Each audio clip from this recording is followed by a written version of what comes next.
एक उम्मीद सुनहरे ख्वाबों की जो आपने देख रखे हैं अपने बच्चों के लिए, सुनहरे कल की सूरत में। उस सुनहरे कल के लिए हम संवारते हैं आपके बच्चों का मुस्तकबिल। यूनिक ग्रुप ऑफ इंस्टीट्यूशन गुज़िश्ता 33 वर्षों से दिखा रहा है रास्तों को मंजिल, उम्मीद को रोशनी, इल्म से अमल की रवायत, बच्चों के रोशन मुस्तकबिल का जामिन।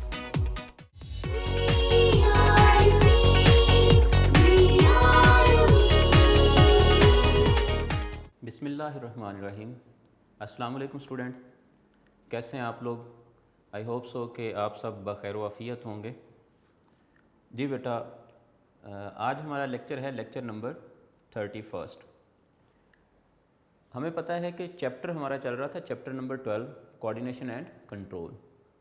कोऑर्डिनेशन एंड कंट्रोल जो है वो ऑलमोस्ट हमारा चैप्टर ये कंप्लीट होने वाला है। बस दो टॉपिक रहते हैं, उनमें से एक तो इस लेक्चर में हम जो है वो कवर करेंगे, एक इंशाअल्लाह अज़ीज़ नेक्स्ट लेक्चर में हम इसको कवर करेंगे। जी, लेक्चर है हमारा, आज का टॉपिक बेटा हमारा है फीडबैक मैकेनिज़्म। Feedback mechanism. अब फीडबैक मैकेनिज़्म क्या चीज़ है, इसको समझने से पहले, जैसे कि मैंने आपसे प्रीवियस लेक्चर में मैंने आपसे वादा किया था कि हम एक बार जो है वो एनलिस्ट करेंगे तमाम के तमाम ग्लैंड्स को। Actually in previous lecture we have studied endocrine system. Endocrine system में बेटा हमने डिफरेंट टाइप के जो ग्लैंड्स हमने पढ़े हैं, उन ग्लैंड्स को हम पहले एनलिस्ट करेंगे, उनसे निकलने वाले हार्मोन्स जो हैं उनको एनलिस्ट करेंगे। उसके बाद हम उनके फंक्शंस को जो है वो वर्बली डिस्कस करेंगे, ताकि एक बार फिर से रिपीट हो जाए हमारे तमाम के तमाम जो ग्लैंड्स हैं ऑफ एंडोक्राइन सिस्टम। तो फिर हम जो है वो फीडबैक मैकेनिज़्म की तरफ चलेंगे। मैं इसलिए भी चाहता हूँ कि फ़ीडबैक मैकेनिज़्म में हमने जो एक दो एग्जांपल्स लेनी हैं, इसको समझने के लिए फ़ीडबैक मैकेनिज़्म क्या है, इसको समझने के लिए जो हमने एग्जांपल्स लेनी हैं वो भी हमें एंडोक्राइन सिस्टम जो है या एंडोक्राइन ग्लैंड्स जो थे उनमें से हमें पिक करना पड़ेगी। तो इसलिए मैं चाह रहा हूँ कि एक बार हम एनलिस्ट कर लें तमाम के तमाम ग्लैंड्स को, और उसके बाद उनके जो हार्मोन्स थे उनको, और फिर उनके जो काम हैं उनको। तो ये हम इंशाल्लाह 5-7 मिनट में जो है इसको कवर करते हैं। ज़्यादा से ज़्यादा हमें 10 मिनट लगेंगे, तो हम इसको जो है वो कवर करते हैं। जी, एंडोक्राइन ग्लैंड्स की हम पहले बात करते हैं, उसके बाद हम आएंगे अपने टॉपिक की तरफ। हम चल रहे हैं जी एंडोक्राइन ग्लैंड्स की तरफ। तो मैं डायरेक्टली एंडोक्राइन ग्लैंड्स जो हैं उनके नाम लिख रहा हूँ। सबसे पहले हमने जो एंडोक्राइन ग्लैंड पढ़ा बेटा, नाम है उसका पिट्यूटरी ग्लैंड।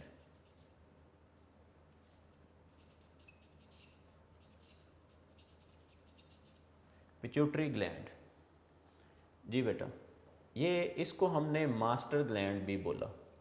मैंने इसको डिफरेंट कलर से इसलिए भी बेटा रिप्रेजेंट कर दिया क्योंकि ये मास्टर ग्लैंड है, और इसके फर्दर आप कह सकते हैं हमने दो ग्लैंड्स बनाए हैं, दो पार्ट्स किए हुए हैं। जी, इसका ए पार्ट था बेटा एंटीरियर लोब, या हम इसको बोल सकते हैं एंटीरियर पिट्यूटरी,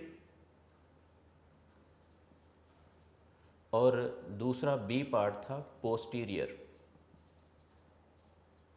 पोस्टीरियर लोब या पोस्टीरियर पिट्यूटरी। जी बेटा, ये कह लें कि हमारे पास एक ग्लैंड जो है वो कंप्लीट हुआ। उसके बाद हम सेकंड ग्लैंड की बात करते हैं। सेकंड ग्लैंड हमने पढ़ा है थायराइड ग्लैंड।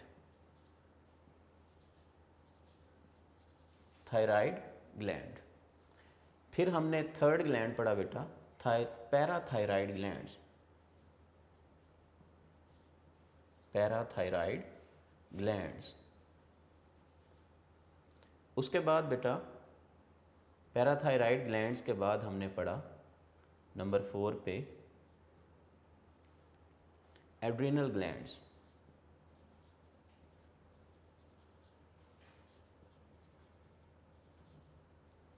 फिर नंबर 5 पे हमने बेटा पढ़ा पैंक्रियाज। Pancreas as gland. और एंड पे हमने पढ़ा नंबर 6 पे गुनेड्स।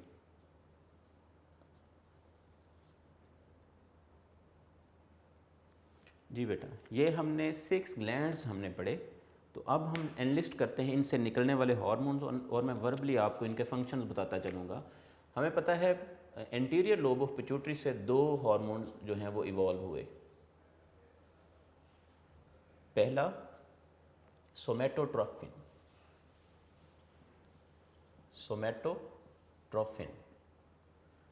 दूसरा hormone TSH, thyroid stimulating hormone. Somatotrophin जो है ये ग्रोथ हार्मोन कहलाता है, ग्रोथ कंट्रोलिंग हार्मोन है। TSH जो है थायराइड स्टिमुलेटिंग हार्मोन, ये थायराइड ग्लैंड ने जो भी हार्मोन क्रिएट करने हैं उनको फैसिलिटेट करता है, आप कह लें उनको जो है वो कंट्रोल करता है कि कितना हार्मोन क्रिएट होगा थायराइड ग्लैंड से। उसके बाद 2 हार्मोन जो हैं वो पोस्टीरियर लोब ऑफ पिट्यूटरी से भी क्रिएट होते हैं। हायर बुक्स में आप जाके पढ़ेंगे पोस्टीरियर लोब ऑफ पिट्यूटरी जो है ये हाइपोथैलेमस से निकलने वाले हार्मोन्स को स्टोर करता है और ये फिर वहाँ से क्रिएट होते हैं। बहरहाल आपकी बुक में उसने मेंशन किया है कि पोस्टीरियर लोब से हार्मोन्स क्रिएट होते हैं बेटा 2, एक ऑक्सीटोसिन और दूसरा है वेजोप्रेसिन या इसको दूसरा नाम दिया जाता है ADH, एंटी डायूरेटिक हार्मोन, और नंबर 2 पे ऑक्सीटोसिन। जी, वेजोप्रेसिन या एंटी डायूरेटिक हार्मोन जो है इसका काम है रीअब्जॉर्प्शन को इंक्रीज़ करना, और ऑक्सीटोसिन का काम ये आप लोगों ने पढ़ा है कि ये at the time of child birth जो है ये फैसिलिटेट करता है यूट्रस वॉल्स जो हैं उनको जो है कह लें कि रिदमिक मूवमेंट्स प्रोवाइड करते हैं। ये हार्मोन रिदमिक मूवमेंट्स प्रोवाइड करता है जिससे जो है वो बर्थ इजी होती है। उसके बाद है जी थायराइड ग्लैंड। बेटा थायराइड ग्लैंड जो है इससे 2 हार्मोन्स क्रिएट होते हैं। कौन से 2 हार्मोन्स क्रिएट होते हैं? एक थायरॉक्सिन और दूसरा है कैल्सिटोनिन। थायरॉक्सिन और कैल्सिटोनिन, थायराइड ग्लैंड से 2 हार्मोन निकल रहे हैं। थायरॉक्सिन, इसका काम क्या होता है? असल में थायरॉक्सिन काम करता है सोमेटोट्रोफिन के साथ इन एसोसिएशन विद थायरॉक्सिन, और प्रोसेस ऑफ ग्रोथ जो है इसको कंट्रोल करना इसका काम होता है। बहरहाल थायरॉक्सिन का काम रेस्पिरेशन है, एनर्जी जनरेशन का काम है। फिर उसके बाद थायराइड ग्लैंड से निकलने वाला हार्मोन कैल्सिटोनिन, इसका क्या काम होता है? इसका काम होता है ब्लड से कैल्शियम आइंस को, ब्लड कैल्शियम आइंस जो हैं उनको डिपॉजिट करवाना ऑन बोन्स। आप कह लें कि बोन स्ट्रेंथनिंग का काम करता है। उसके बाद है हमारे पास पैराथायराइड ग्लैंड्स। पैराथायराइड ग्लैंड्स से बेटा एक ही हार्मोन क्रिएट होता है, हम बोलते हैं इसको पैराथॉर्मोन।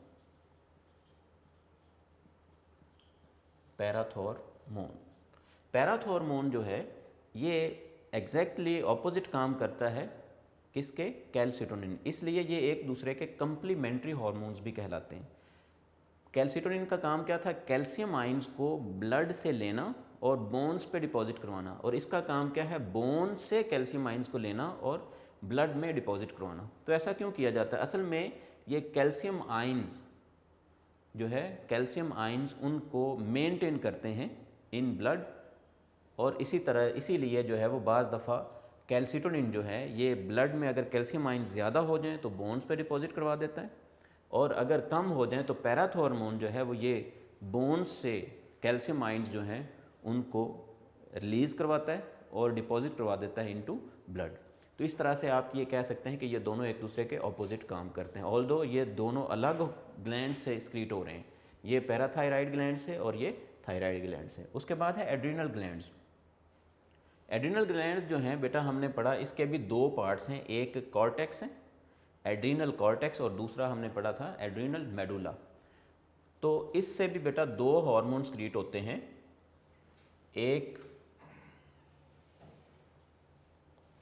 हार्मोन बेटा क्रिएट होता है एड्रीनल ग्लैंड्स के मेडुलरी पार्ट से हार्मोन्स क्रिएट होता है, इमरजेंसी हार्मोन हम उसको बोलते हैं बाज़ दफ़ा, और बाज़ दफ़ा हम इसको बोलते हैं एड्रीनालिन या एपिनेफ्रिन। उसके बाद दूसरा हार्मोन जो इससे क्रिएट होता है वो असल में हार्मोन नहीं, हार्मोन्स क्रिएट होते हैं।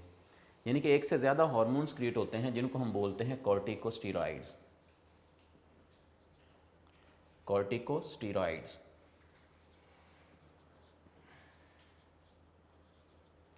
उसके बाद बेटा पैंक्रियाज। पैंक्रियाज जो है इसका ज़्यादातर पोर्शन जो है वो एक्सोक्राइन है। एक्सोक्राइन पोर्शन में जगह जगह पे दो तरह के सेल्स हमने लेक्चर में भी पढ़ा। जब मैंने आप लोगों को पैंक्रियाज का लेक्चर दिया तो उसमें हमने इन डिटेल पढ़ा कि अल्फ़ा और beta two type of cells जो हैं they are present between exocrine regions of pancreas. हम उनको बोलते हैं आइलेट्स ऑफ लैंगरहैंस। तो उनसे दो तरह के हार्मोन्स क्रिएट हो रहे हैं। बहरहाल याद रखने के लिए पैंक्रियाज से दो तरह के हार्मोन्स क्रिएट हो रहे हैं। एक है बेटा इंसुलिन, जिसको आप सब लोग जानते हैं इंसुलिन। अगर शुगर बढ़ जाए तो आप लोगों को पता है शुगर बढ़ जाए तो डॉक्टर हजरात जो हैं वो इंसुलिन जो है वो रिकमेंड करते हैं। तो इंसुलिन जो है ये क्या करते हैं, शुगर लेवल को, ब्लड शुगर लेवल को या ब्लड ग्लूकोज लेवल को मिनिमाइज कर देती है। दूसरा है ग्लूकागोन। ये बेटा दो हार्मोन है, इंसुलिन और ग्लूकागोन। ये दोनों एक दूसरे के ऑपोजिट काम करते हैं। जैसे कैल्शियम आयंस के लिए ये दोनों हार्मोन एक दूसरे के साथ मिलकर काम कर रहे थे, एक दूसरे के ऑपोजिट काम कर रहे थे, तो हमने बोला कंप्लीमेंट्री हैं। इसी तरह से बेटा ये दोनों भी एक दूसरे के लिए कंप्लीमेंट्री हैं। और लास्ट पे है गुनेड्स। अब गुनेड्स बेटा दो तरह के हैं, मेल गुनेड्स और फीमेल गुनेड्स। अब ज़रा सिंबल्स भी आपने याद रखने हैं, क्योंकि फर्स्ट ईयर सेकंड ईयर में आप जाएंगे तो वहाँ पे सिम्बॉलिकली आपको रिप्रेजेंट करना होता है फ्लोरल फार्मूला। यानी कि किसी प्लांट फैमिली को रिप्रेजेंट करना है आपने, लेट्स से रोजेसी फैमिली है, रोज़ प्लांट जो है इसकी फैमिली को आपने रिप्रेजेंट करना है, तो आपको वहाँ पे सिंबल्स मेंशन करना पड़ेंगे। सिंबल्स के साथ आप फॉर्मूला लिखते हैं।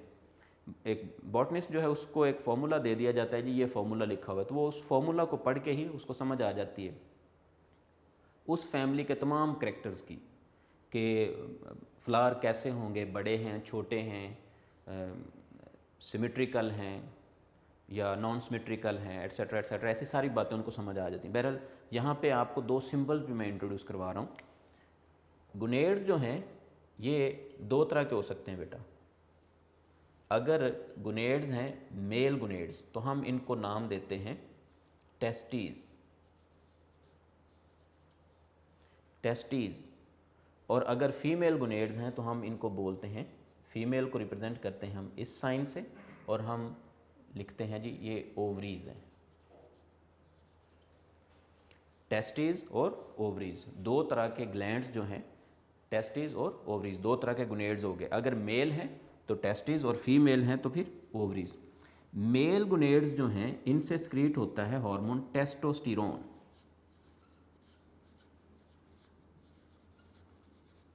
टेस्टोस्टेरोन जी बेटा। तो ओवरीज से दो हार्मोन स्क्रीट होते हैं, एक प्रोजेस्टेरोन है और दूसरा है एस्ट्रोजन। यानी कि आप ये कह लें कि गुनेड्स दो तरह के हैं। टेस्टीज मेल गुनेड्स को हम बोलते हैं और फीमेल गुनेड्स जो हैं उनको हम ओवरीज बोलते हैं। मेल गुनेड्स से हार्मोन स्क्रीट होता है टेस्टोस्टेरोन और फीमेल गुनेड्स से हार्मोन स्क्रीट होते हैं प्रोजेस्टेरोन और एस्ट्रोजन। अब ये आखिरी दो हार्मोन्स की बात कर लें, इनके क्या काम है। टेस्टोस्टेरोन जो है ये हार्मोन टेस्टिस जो है टेस्टिस से स्क्रीट होता है और इसका काम है मेल सेकेंडरी सेक्स करैक्टर्स जो हैं उनको डेवलप करवाना। जैसे कि आप कह लें कि आवाज़ का चेंज हो जाना और चेहरे पे जो है वो बाल वगैरह आ जाना। और ओवरीज से जो हार्मोन दो स्क्रीट हो रहे हैं बेटा, प्रोजेस्टेरोन और एस्ट्रोजन, इनका काम भी सेम है, लेकिन ये फीमेल सेकेंडरी सेक्स करैक्टर्स जो हैं उनको डेवलप करवाते हैं। यानी कि आप ये कह सकते हैं कि ख़वातीन में जो है वो ख़ास तौर पर मेंस्ट्रुअल साइकिल का स्टार्ट या इसी तरह से ब्रेस्ट अपीयरेंस जो है वो प्रोजेस्टेरोन और एस्ट्रोजन की वजह से पॉसिबल होता है। अब ये देखें, हमने सारे के सारे ग्लैंड्स यानी कि 6 ग्लैंड्स, उनसे निकलने वाले हार्मोन्स को हमने एनलिस्ट किया और इनके हमने फंक्शन भी साथ साथ देख लिए। ये था हमारा, कह लें कि आज के लेक्चर में एक एडिशनल पार्ट जिसको हम कह सकते हैं कि ये रिव्यू था प्रीवियस लेक्चर्स का। 3 लेक्चर्स में हमने इसको कवर किया था, तमाम के तमाम ग्लैंड्स को। तो आज हमने एक ही लेक्चर में उसको रिव्यू दिया है। अब नेक्स्ट चलते हैं हम अपने मेन टॉपिक की तरफ, that is feedback mechanism. Feedback mechanism क्या चीज़ है, हम इसको डिफ़ाइन करेंगे। So we can say first इसका जो की पॉइंट होगा वो होगा डेफिनेशन। सेकंड इसकी टाइप्स हैं, 2 टाइप्स हैं, हम उनको 1 बाय 1 जो है वो डिस्कस करेंगे। It may be negative feedback, it may be positive feedback mechanism. So key points की तरफ चलते हैं। पहले नंबर पे तो हम इसको भी आज की पॉइंट्स में ऐड कर लेते हैं। हमने क्या किया है, रिव्यू दिया है। तो फर्स्ट था रिव्यू, सेकंड है फीडबैक मैकेनिज्म,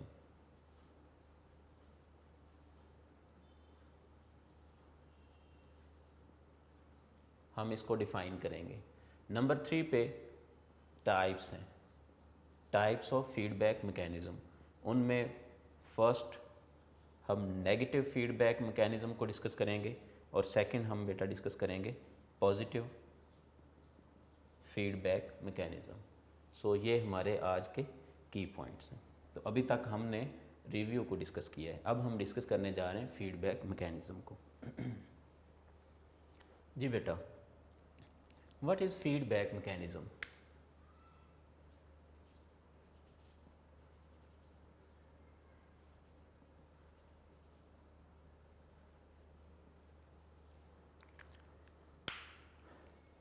फीडबैक मैकेनिज्म क्या चीज़ है? हम इसको सादा अल्फाज में कह सकते हैं, ये असल में रेगुलेशन है, regulation of a process by the output of the same process. मैं डेफिनेशन लिखता हूँ और उसके बाद आपको समझाता हूँ कि ये असल में इस डेफिनेशन का मतलब क्या है। It is regulation of a process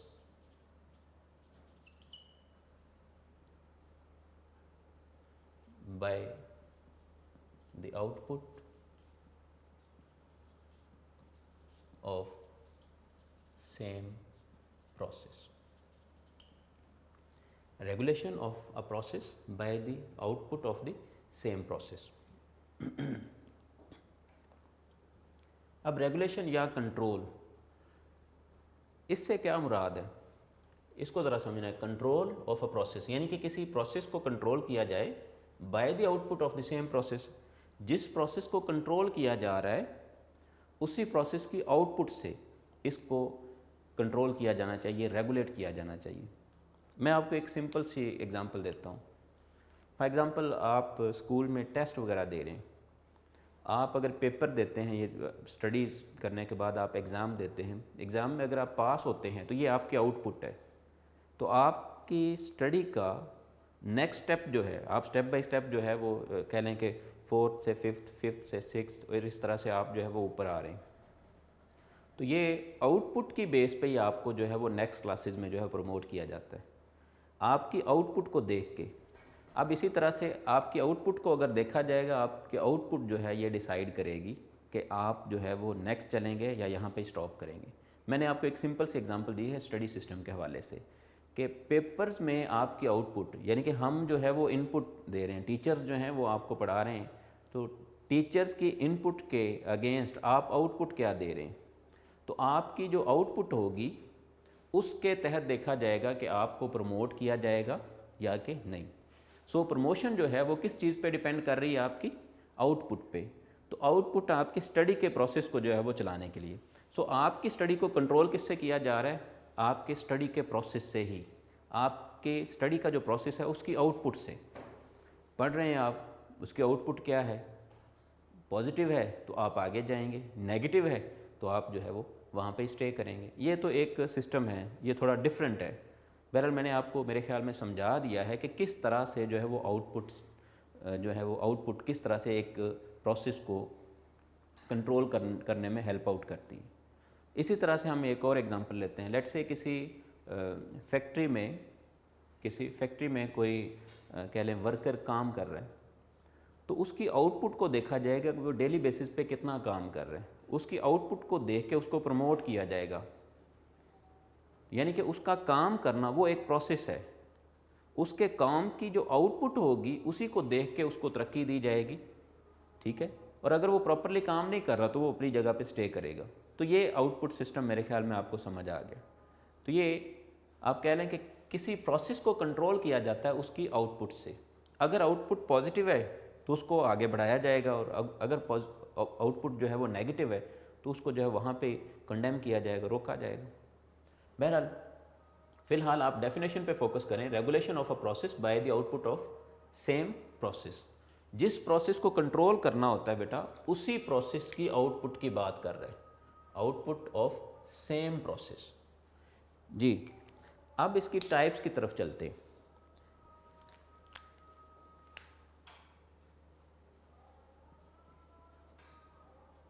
इसकी बेटा दो टाइप्स हैं। फर्स्ट है हमारे पास negative feedback mechanism. Negative feedback mechanism, हम नेगेटिव या पॉजिटिव फीडबैक मैकेनिज्म की तरफ जाने से पहले मैंने आपको फीडबैक मैकेनिज्म की डेफिनेशन बता दी। अब इसका यहाँ पे क्या रोल है? अभी हमने पढ़ा है ग्लैंड्स पढ़े हैं, अभी हमने ग्लैंड सारे के सारे पढ़े हैं। यहाँ पे इसका क्या रोल है? हमने फीडबैक मैकेनिज्म को छेड़ लिया। असल में फीडबैक मैकेनिज्म को यहाँ पे इंट्रोड्यूस करवाने का मकसद बेटा ये था कि बताना ये मकसद था यहाँ पे कि ये सारी की सारी सिक्रीशन, ऐसा नहीं है कि सोमेटोट्रोफिन जो है थ्रू आउट लाइफ एक ही कंसंट्रेशन के ज़रिए, एक ही कंसंट्रेशन पे जो है वो स्क्रीट होती रहे। लेट्स से जो है वो 5 microlitre let's say per day अगर स्क्रीट हो रही है, तो ऐसा नहीं है, मैं एग्जांपल ले रहा हूँ, ऐसा नहीं है कि थ्रू आउट लाइफ ऐसा ही चलता रहे। फिर ऐसा भी नहीं है TSH जो है थायराइड स्टिमुलेटिंग हार्मोन, ऐसा नहीं है कि हर वक्त TSH जो है इसकी सिक्रीशन जो है वो एक जैसी रहे। और इसी तरह से तमाम के तमाम जो ग्लैंड्स हैं, एंडोक्राइन ग्लैंड्स, इनकी सिक्रीशन जो है वो मेंटेन नहीं रहती, बल्कि ये कम या ज़्यादा होती रहती है। ज़रूरत के तहत और स्टिमुलस के तहत जो है ये कम या ज़्यादा होती रहती है। फॉर एग्ज़ाम्पल मैं आपको एक सिंपल से एग्जांपल देता हूँ। आपने कॉर्टिकोस्टेरॉइड्स और एड्रेनालिन ये पढ़ा है आपने कि एड्रिनल ग्लैंड से स्क्रीट होते हैं। इसके बारे में आपने कहा, एड्रेनालिन या एपिनेफ्रिन के बारे में आपने कहा कि ये इमरजेंसी हार्मोन है। तो इमरजेंसी हार्मोन तो हर वक्त स्क्रीट नहीं होता रहेगा। इमरजेंसी हार्मोन तो इमरजेंसी के वक्त में जो है वो स्क्रीट होगा। तो इससे आप ज़रा अंदाज़ा लगा लें कि ये सारे के सारे हार्मोन जो हैं, इनकी सिक्रीशन जो है वो मेंटेन्ड नहीं है, इसको मेंटेन किया जाता है। ये कह लें कि एक सेम सीक्वेंस से नहीं चल रही, बल्कि इसको मेंटेन किया जाता है। उस सिक्रीशन को, इनकी सिक्रीशंस को कंट्रोल करने के लिए फिर एक सिस्टम की रिक्वायरमेंट थी, that is feedback mechanism system या फीडबैक मैकेनिज्म। तो इनको फीडबैक मैकेनिज्म के तहत जो है वो कंट्रोल किया जाता है। हम एक दो एग्जांपल्स लेंगे इन्हीं हार्मोन्स में से, तो आपको समझ आ जाएगी। सो अब चलते हैं हम अपने टाइप्स की तरफ। फीडबैक मैकेनिज्म की फर्स्ट टाइप को हम जो है स्टडी करने जा रहे हैं। फर्स्ट टाइप है बेटा नेगेटिव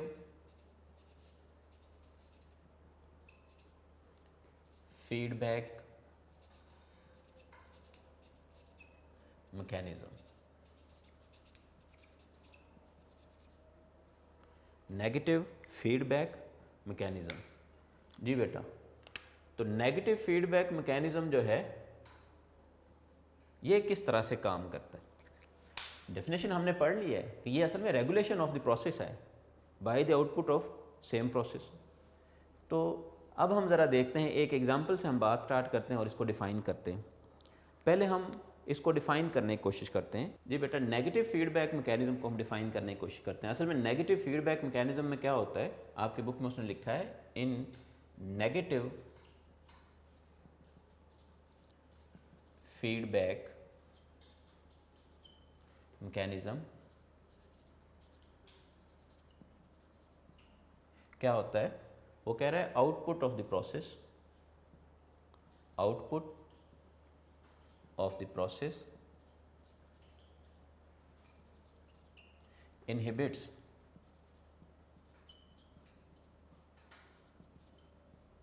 the process। यानी कि जो अमल चल रहा है वो कह रहा है उसकी आउटपुट क्या करती है, इनहिबिट्स द प्रोसेस। इसको ज़रा मैं अंडरलाइन कर देता हूँ। इनहिबिट्स क्या चीज़? Output of the process inhibits the process, यानी कि आउटपुट क्या कर रही है, इनहिबिट कर रही है प्रोसेस को।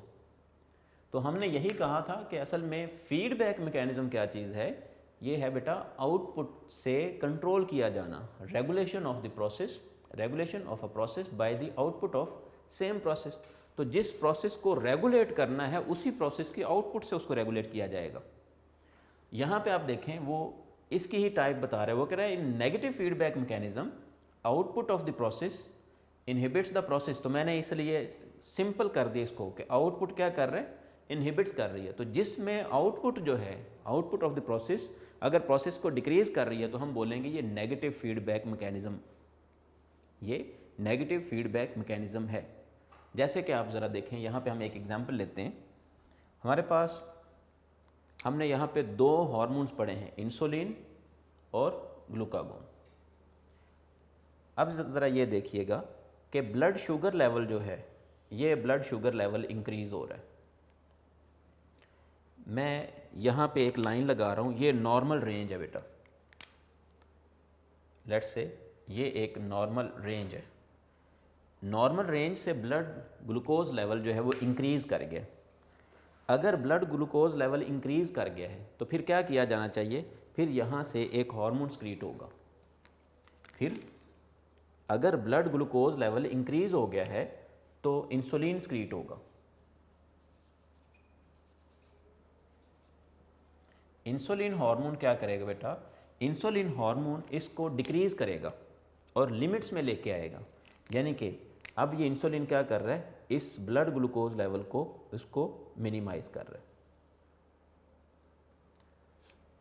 अब अगेन अगर लिमिट्स क्रॉस हो गई हैं, यानी कि जो लिमिट थी उससे भी ब्लड ग्लूकोज लेवल जो है वो लो हो गया।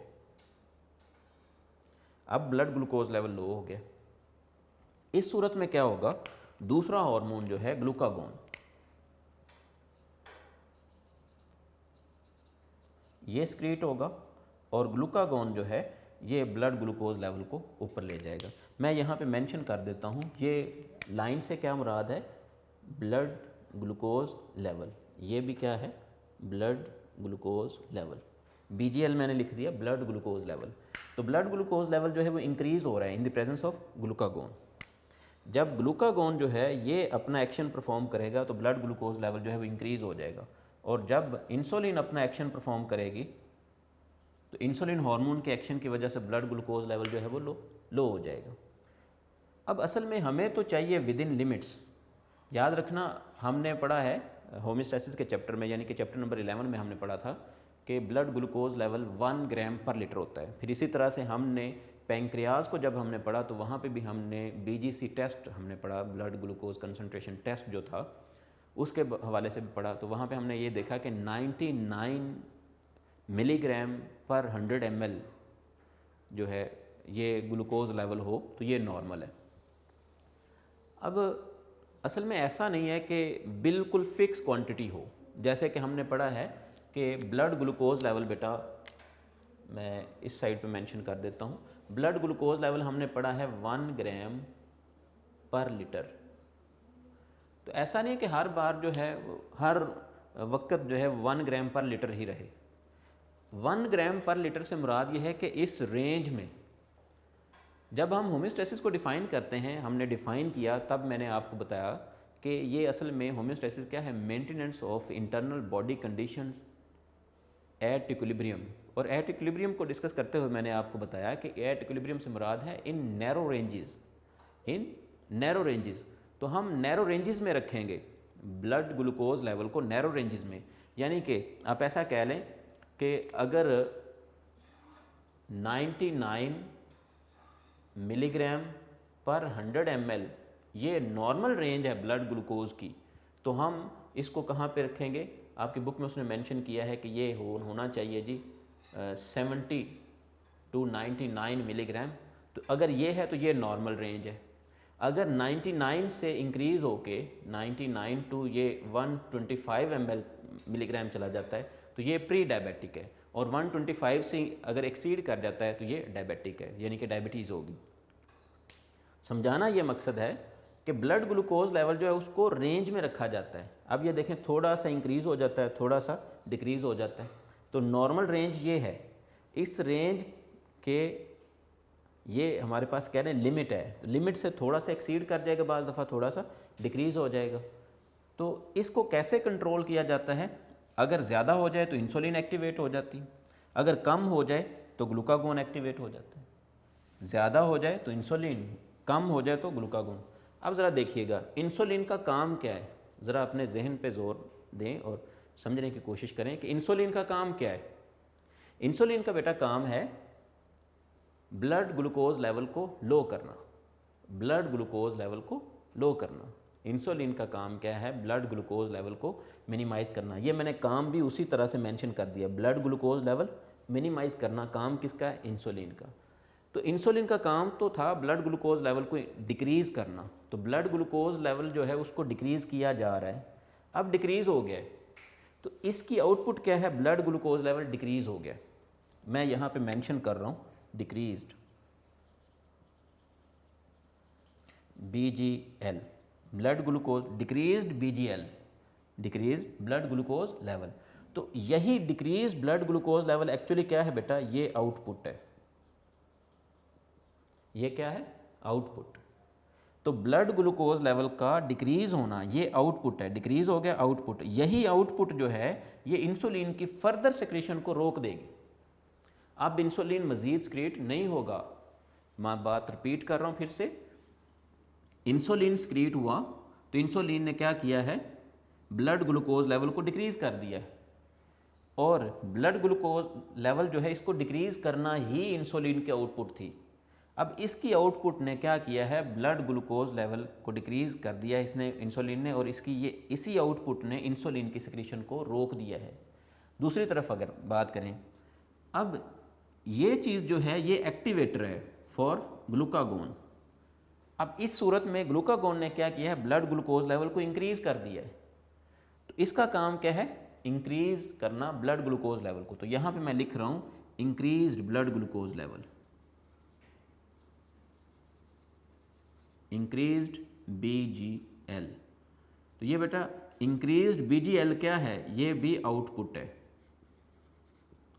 ये भी आउटपुट है किसकी? ग्लूकागोन की।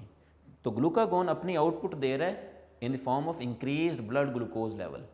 तो ब्लड ग्लूकोज लेवल बढ़ाना इसका काम था, अब इसने बढ़ा दिया है। इसके बढ़ाने की वजह से, बढ़ जाने की वजह से जो आउटपुट आई है उस आउटपुट ने इसकी सिक्रीशन को रोक दिया है। सो आउटपुट क्या कर रही? इसकी प्रोसेस की सिक्रीशन को रोक रही है। अब हम इसको ज़रा वाइंड अप करते हैं और फिर हम दूसरी टाइप की तरफ चलते हैं। हमने कहा in negative feedback mechanism output of the process inhibits the process. तो आउटपुट क्या कर रही है? इनहिबिट कर रही है प्रोसेस को। प्रोसेस क्या है? Insulin secretion, insulin secretion, insulin secretion. और इंसुलिन की आउटपुट क्या है? Blood decrease blood glucose level. तो इंसुलिन की सिक्रीशन होती जा रही है, मुसलसल सिक्रीट हो रहा है इंसुलिन, और क्या हो गया है? ब्लड ग्लूकोज लेवल जो है वो लो हो गया है। तो ये उसकी आउटपुट है। इसकी आउटपुट ने ही इंसुलिन की सिक्रीशन को रोक दिया है। अब मज़ीद इंसुलिन सिक्रीट नहीं होगा फ्रॉम पैंक्रियाज। इंसुलिन कहाँ से सिक्रीट हो रहा है? पैंक्रियाज से।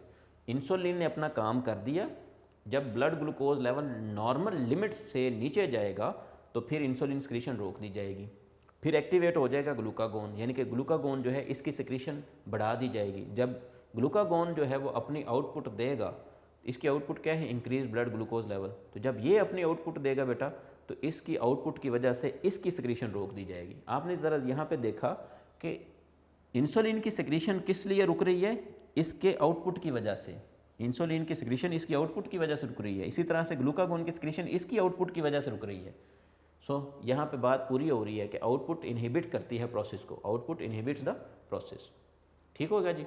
अब बेटा नेक्स्ट चलते हैं दूसरी टाइप की तरफ। दूसरी टाइप है हमारे पास पॉजिटिव फीडबैक मैकेनिज्म।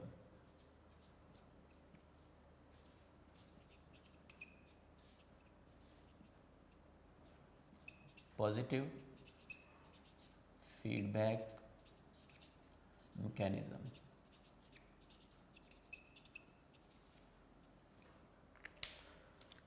जी बेटा, अब आप खुद ही इंशाअल्लाह अज़ीज़ डिफ़ाइन करने के कैपेबल होंगे। तो नेगेटिव फीडबैक को जब हम जैसे हमने डिफ़ाइन किया उसी तरह से हम पॉजिटिव फीडबैक को डिफ़ाइन करते हैं।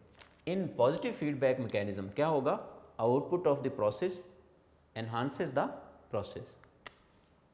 सो हम कह सकते हैं इन पॉजिटिव फीडबैक मैकेनिज्म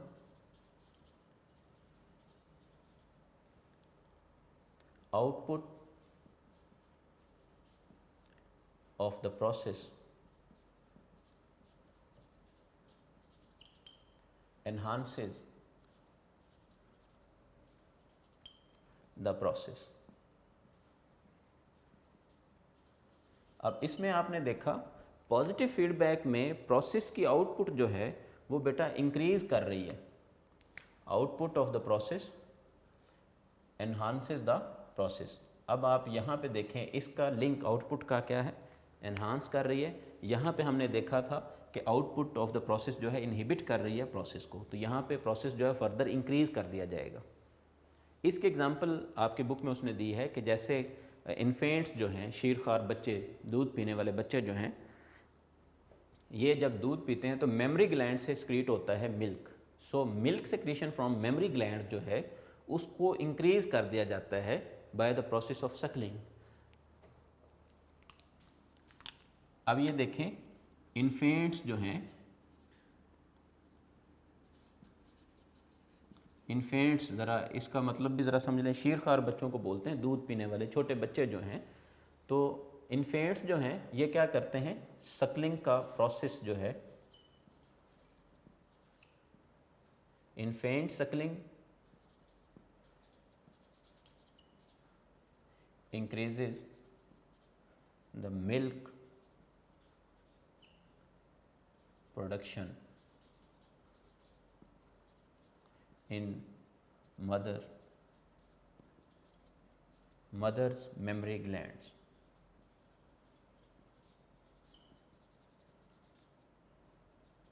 तो जितना ज़्यादा वो सकलिंग करेंगे उतना ज़्यादा जो है वो मिल्क जो है उसकी प्रोडक्शन इंक्रीज़ होती जाएगी। सो ये हमारे पास पॉजिटिव फीडबैक मैकेनिज्म की है। सकलिंग क्या है, सकलिंग एक एक्शन है, ठीक है, प्रोसेस है, और इस प्रोसेस की आउटपुट क्या है जी, मिल्क प्रोडक्शन जो है वो इंक्रीज़ होती जा रही है। हमारा हमने जब फीडबैक मैकेनिज्म की बात की, पॉजिटिव फीडबैक मैकेनिज्म की, तो हमने कहा output of the process enhances the process. अब यहाँ पे देखें इस प्रोसेस जो है, मिल्क प्रोडक्शन का प्रोसेस जो है सकलिंग की वजह से इंक्रीज़ होता जा रहा है, और इसकी इंक्रीज़ जो है वो फर्दर इंक्रीज़ होती जा रही, मतलब सकलिंग की वजह से मिल्क प्रोडक्शन इंक्रीज़ हो रही, ठीक है। जितना ज़्यादा सकलिंग होगी यानी कि जितना ज़्यादा प्रोसेस होगा, प्रोसेस के आउटपुट क्या है जी, सकलिंग जो है इसको इन्हांस किया जा रहा है। तो जैसे जैसे सकलिंग इंक्रीज़ होगी उसी तरह से मिल्क प्रोडक्शन जो है वो मेमरी ग्लैंड्स ऑफ मदर में जो है वो इंक्रीज़ होती जाएगी। सो आप ये देखें कि एक तरफ जो है वो ये था कि एक प्रोसेस जो है उसकी आउटपुट जो है वो कंडेम कर रही है सिक्रीशन को। अब यहाँ पे देखें, यहाँ पे सिक्रीशन बढ़ रही है, जैसे जैसे सकलिंग का प्रोसेस बढ़ता जाएगा वैसे वैसे जो है वो मेमरी ग्लैंड में मिल्क प्रोडक्शन जो है वो इंक्रीज़ होती जाएगी। सो ये बेटा था हमारे पास positive feedback mechanism. Negative feedback mechanism, positive feedback mechanism. Overall feedback mechanism क्या है, regulation of a process by the output of the same process. फिर हमने ये देखा कि असल में फीडबैक मैकेनिज्म को हम यहाँ पे पढ़ क्यों रहे हैं, इसका मतलब क्या है, यहाँ पे मकसद क्या है। तो बेटा इसका मकसद ये था कि हमें पता होना चाहिए कि ये जो सारे के सारे ग्लैंड्स जो हैं इनसे जो सिक्रीशंस ये निकल रही हैं जिनको मैंने लिखा हुआ है यहाँ पे, ये सिक्रीशन जो है इनको रेगुलेट करना पड़ता है। इनको रेगुलेट करती हैं, कैसे किया जाता है, बाय फीडबैक मैकेनिज्म। तो ये जो है वो एक ही स्पीड से सिक्रीट नहीं होते बल्कि इनकी रेट ऑफ सेक्रीशन जो है वो इंक्रीज़ या डिक्रीज़ होता रहता है वक्तन फ़वक्तन, जैसे कि हमने इस एग्जांपल में भी देखा और हमने इधर भी देखा। अब हमने यहाँ पे देखा कि फीडबैक मैकेनिज्म जो है it may B of two types, negative feedback भी होता है बाज़ दफ़ा और बाज़ दफ़ा पॉजिटिव फीडबैक भी होता है। तो नेगेटिव फीडबैक में क्या है, output inhibits the process. Positive feedback में क्या है, आउटपुट एनहांसेस द प्रोसेस। ठीक हो गया जी बेटा। आई होप सो कि आपको ये लेक्चर बेटा समझ आ गया होगा। इंशाअल्लाह अज़ीज़ हम नेक्स्ट लेक्चर में लास्ट अपना टॉपिक पढ़ेंगे डिसऑर्डर्स ऑफ नर्वस सिस्टम। उससे पहले अगर आप यूनिक नोट्स की बात करें तो यूनिक नोट्स में आपका ये क्वेश्चन नंबर 13 था, मैं मेंशन कर देता हूँ। क्वेश्चन नंबर 13 ये क्वेश्चन नंबर 13 था फ्रॉम योर यूनिक नोट्स। अब हम क्वेश्चन नंबर 15 जो है वो ज़रा वर्बल सा है बेटा, इसको भी हम डिस्कस कर लेते हैं। क्वेश्चन नंबर 15 एक छोटा सा यूनिक नोट्स में एक छोटा सा जो है वो क्वेश्चन ऐड किया हुआ है आपकी बुक में, तो इस लेक्चर में हम उसको भी साथ ऐड कर लेते हैं जो उन्होंने एंड पे डिस्कस किया हुआ है, डिसऑर्डर्स के एंड पे। अब आपने दोनों टाइप की जो है कोऑर्डिनेशन वो पढ़ ली है।